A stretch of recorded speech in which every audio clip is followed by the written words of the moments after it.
Hi, welcome to the Hilakiran Academy YouTube channel. අපි අද කතා කරමු උදේ නැගිටින්න නැත්නම් අවදි වෙන්න කියන එකත් එක්ක අපි කොහොමද උදේ පාන්දරකට කන්වර්සේෂන් එකක් නැත්නම් දෙබසක් ඩයලොග් එකක් ගොඩනගා ගන්න කියලා. අපි එහෙනම් යමු පාඩමට.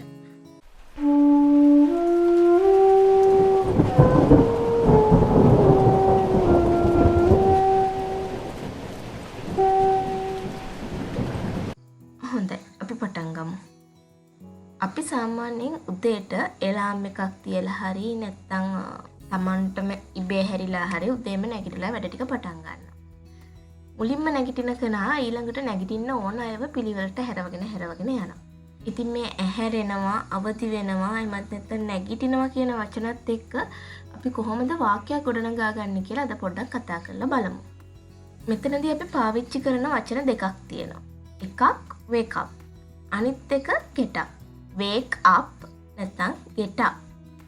අපි මේ wake up get up කියන වචන එකට කරලා තමයි කතා කරන්නේ. එතන වචන දෙකක් තිබ්බට wake up get up කියලා. wake up කියන එක සාමාන්‍යයෙන් කතා කරද්දි කියවෙන්නේ wake up කියලා. මේ දෙකේ වෙනස මොකක්ද? wake up කියලා කියන්නේ කවුරු හරි නිදාගෙන ඉන්නවනම් එතනින් අවදි වෙනවා. ඒ කියන්නේ S2 පියාගෙන නිදාගෙන ඉන්න කෙනෙක් S2 ඇරලා අපි අවදි වෙනවා කියලා කියන්නේ. එහෙමත් නැත්නම් ඇහැරෙනවා කියලා කියන්නේ. අන්න එතනදි තමයි අපි wake up කියන වචනේ පාවිච්චි කරන්නේ. අපි අවදි වුණාට පස්සේ ඇඳෙන් බහින එකට එහෙමත් නැත්නම් නැගිටින එකට තමයි අපි get up කියන වචනේ පාවිච්චි කරන්නේ. මම කලින් වීඩියෝ වලදීත් කියලා ඇති මම මේ කතා කරන්නේ ඉන්ෆෝමල් අපි කතා කරන විදිහ ගැන කියලා. ඒ කියන්නේ අපි අවිධිමත් විදිහට එදිනෙදා ගෙදරදී කතා කරන දේවල් එහෙම නැත්නම් යාළුවොත් එක්ක කතා කරන විදිහ ගැන තමයි අපි මේ කතා කරන්නේ. ඉතින් එතකොට අපි සාමාන්‍යයෙන් ගෙදරදී උදේ නැගිටින්න කියලා කියනවනේ. අවදි වෙන්න කියලා කියනවට වඩා අපි සාමාන්‍යයෙන් පාවිච්චි කරන්නේ නැගිටින්න කියන එක. ඒක හින්දා මේ get up කියන වචනේ අපිට S2 අරින වෙලාවටත් පාවිච්චි කරන්න පුළුවන්. හැබැයි නිවැරදි ක්‍රමේ ඒකට පාවිච්චි කරන්න ඕන wake up කියන එක. හොඳයි අපි දැන් බලමු මේ wake up කියන වචනේත් එක්ක කොහොමද අපි වාක්‍යයක් ගොඩනගා ගන්න, ප්‍රශ්නයක් අහන්නේ, කතා කරන්නේ කොහොමද කියලා. මෙතනදී මම උදාහරණ වාක්‍ය සුළු ප්‍රමාණයක් තමයි ඔයාලත් එක්ක කතා කරන්නේ. හැබැයි ඔයාලා අන්තර්ජාලයේ ඉන්ටර්නෙට් එකේ එහෙම නැත්නම් පොත්පත්වල හෙව්වොත් මීට වඩා ගොඩක් ක්‍රම, මීට වඩා වෙනස් විදි ඔයාලට හොයාගන්න පුළුවන් තව. අපි බලමු පළවෙනි වාක්‍යය. It's time to wake up. It's time to wake up. දැන් නැගිටින්න වෙලාව හරි. එහෙම නැත්නම් දැන් නැගිටින්න වෙලාව. ඊළඟට ගෙදර අම්මා වෙන වැඩක් කරන ගමන් දරුවා වැහැරවන එක වෙන කාට හරි පවරනවා. අපි ඒක කොහොමද කියන්නේ? Can you wake up the child? ඔයාට දරුවා වැහැරවන්න පුළුවන්ද? ඔන්නේ බාරගත්ත කෙනා යනවා දරුවා වැහැරවන්න. අපි දරුවා වැහැරවන්නේ කොහොමද? මෙතෙන්දී පුතා S2 පියාගෙන නිදාගෙන ඉන්න කෙනෙක්. එතකොට අපි කියනවා පුතා wake up. පුතා wake up. පුතා හැරෙන්න. මෙතනදී කියන්න ඕන විශේෂ දෙයක් තියෙනවා. අපි ඉංග්‍රීසියෙන් පුතා කියන එකට කියන්නේ son කියලා. එතකොට අපි මේ කතා කරන්නේ ගෙදරදී කතා කරන සාමාන්‍ය භාෂාව. මෙන්න මේ වගේ තැන්වලදී අපි අනිත් කෙනාව ආමන්ත්‍රණය කරන්න කතා කරන පාවිච්චි කරන වචන, ඒ කියන්නේ අම්මා තාත්තා ආච්චි සීයා වගේ වචන ඉංග්‍රීසියෙන් කියන එක අත්‍යවශ්‍ය වෙන්නේ නැහැ. හොඳයි ඒක අමතර දෙයක්. අපි පාඩමට යමු. දැන් මේ එකපාරක් පුතාට කතා කරාම පුතා නැගිටින්නේ නැහැ.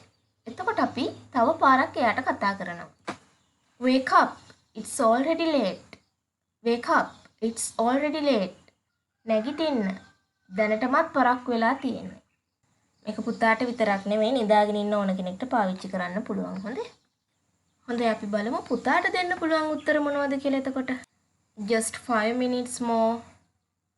Just 5 minutes more. මට තව විනාඩි 5ක් දෙන්න. ගොඩක් වෙලාවට ගෙවල් වල ඇහෙන වචනයක් මේක. ඒකයි මම මේක මෙතෙන්ට wake up කියන එක නැතත් දැම්මේ. තව විනාඩියක් හරි වැඩිපුර නිදා ගන්නනේ අපි බලන්නේ නේද? Just 5 minutes more. එහෙම නැත්නම් නිදාගෙන හිටපු කෙනා නැගිටලා නම් ඉන්නේ, ඇහැරලා නම් ඉන්නේ. I am awake. I am awake. මම ඇහැරලා ඉන්නේ. එහෙම නැත්නම් I am up. I am up. මම නැගිටලා ඉන්නේ. එහෙමත් පුළුවන්. අපි තවත් බලමු. අපිට රැට සද්දයක් ඇහිලා හැරෙනවා. එතකොට අපි ළඟ ඉන්න කෙනාට කතා කරලා මේක කියන්නේ කොහොමද? Get up. I heard some noise. Don't you? නැගිටින්න මට සද්දයක් ඇහුණා. ඔයාට ඇහුනේ නැද්ද?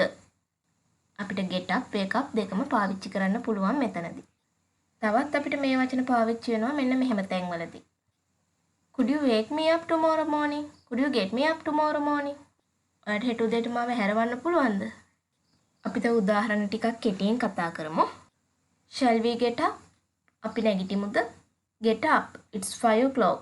නැගිටින්න. 5යි වෙලාව. Don't you get up, Baba? ඔයා නැගිටින්නේ නැද්ද බබා? Good morning, Petio. Did you get up? සුබෝදෑසනක් Petio. ඔයා නැගිට්ටද?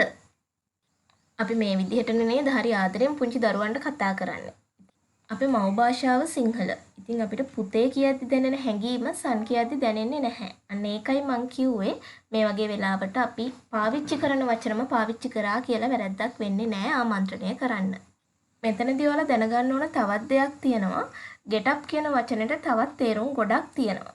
ඒකෙන් get up කියන එක අපිට මේකත් එක්ක පැටලෙන වෙලාවල් දෙක තුනක් ගැන කතා කරොත් අපිට කවුරු හරි වැටිලා ඉන්නවා නම් නැගිටවන්න get up කියලා කියන්න පුළුවන්. ඊට අමතරව කවුරු හරි ඉඳගෙන ඉන්නවා නම් නැගිටින්න අපි stand up කියලා පාවිච්චි කරනවා. අන්න ඒක informal විදිහට කියන අවිධිමත් විදිහට කතා කරද්දී අපිට ඒකටත් get up කියලා කියන්න පුළුවන්. තව get up කියන වචනේ භාවිතයන් ගොඩක් තියෙනවා. අපි ඉස්සරහට එමෙට කතා කරමු ඒවා මොනවද කියලා. දැනට මේ ටික ඇති. අපි මේ අවසානයේ කියපු අවස්ථා දෙකට උදාහරණයක් අරගෙන අද පාඩම නවත්තමු.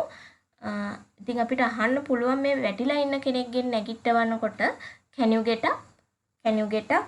ඔයාට නැගිටින්න පුළුවන්ද? අපි දන්නේ නැහැ නේ යාට තුවාලයක් වෙලාද නැගිටින්න පුළුවන්ද කියලා. ඒකින්ද අපිට අහන්න පුළුවන් can you get up? ඔයාට නැගිටින්න පුළුවන්ද? ඊළඟට උදාහරණයක් විදිහට අපි හිතමු කොහේ හරි යන්න ලෑස්තිලා ඉන්නවා. හැබැයි අපිත් එක්ක යන කෙනා නැගිටින්න නැතුව ඉඳගෙන හිටපු තැනම ඉඳගෙන ඉන්නවා. Won't you get up? Won't you get up? ඔයා නැගිටින්නේ නැද්ද? ඒ වෙලාවට ඔයාගේ තියෙන මූඩ් එක ගන්නවා කටහඬේ සැර වෙනස් කරගන්න. ඒ වගේම මේක වීඩියෝ එක බලන්නේ නැතුව කවුරු හරි අහගෙන ඉන්නවා නම් මෙතන want කියලා කියන්නේ WANT want නෙවෙයි. ඒ කියන්නේ ඒ want කියන්නේ අපිට ඕන කියන එක. WONT want කියලා මම මේ ක්ලිප් එකේ පෙන්නලා තියෙන්නේ. මේක will not කියන එක කෙටි කරලා තියෙන්නේ want කියලා. ඒ ගැන අපි පස්සේ වෙලාවක කතා කරනවා තව දීර්ඝ වශයෙන්. මම මේ බොහොම කෙටියෙන් මේ ටික කිව්වේ. මං හිතනවා ඔයාලට තේරෙන්නේ නැති කියලා. කොහේ හරි නොතේරුණ තැනක් තියෙනවා නම් පල්ලෙහෙන් කමෙන්ට් කරන්න. තව ඊට අමතරව අදහස් යෝජනා තියෙනවා නම් චෝදනා හරි කමෙන්ට් කරන්න. ඔයාලට මේ වීඩියෝ එක වැදගත් වුණා කියලා හිතනවා නම් යාළුවොත් එක්ක ෂෙයා කරගන්න. ඊළඟ වීඩියෝ එකෙන් ඉක්මනට හම්බ වෙමු. සුබ දවසක්.